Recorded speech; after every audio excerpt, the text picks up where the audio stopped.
حضرت جابر بن عبداللہ فرماتے ہیں، یہ بھی بخاری میں فرمایا محبوب کریم علیہ السلام کے ایک صحابی کا عجیب سا رنگ دیکھا، وہ حضور کی بارگاہ میں آئے اور عرض گزار ہوئے، یا رسول اللہ صلی اللہ علیہ وسلم، حضور اگر میں اس جنگ میں شہید ہو گیا تو کہاں جاؤں گا؟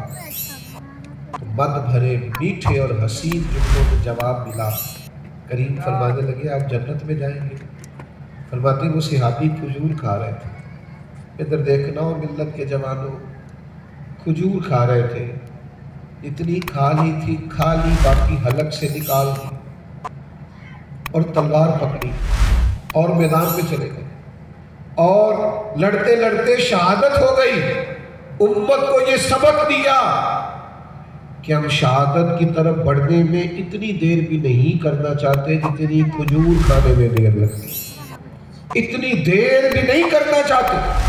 ہم چاہتے ہیں ہماری روحانی بالیدگی، روحانی زندگی مضبوط رہے، جلدی سے آگے بڑھ کے خیر کرنا چاہتے ہیں۔ جو کھا لی کھجور کھا لی اور باقی حلق سے نکال ڈالی، لوٹ آئے واپس، بڑی ہو گئی خوش گپیاں، بڑے ہو گئے کھانے پینے، بڑا ہو گیا آنا جانا، بڑے ہو گئے سیر سپاٹے، بڑی ہو گئی وقت کا ضیاع، کبھی کپڑے خریدنے میں، کبھی بنانے میں، کبھی آئینے کے سامنے کھڑا رہنے میں۔ اب تھوڑا سا اللہ نے جو ہمیں صلاحیت دے رکھی ہے اس پر بھی تو توجہ کرے گا، کچھ اپنے آپ کو بھی وقت دے گا۔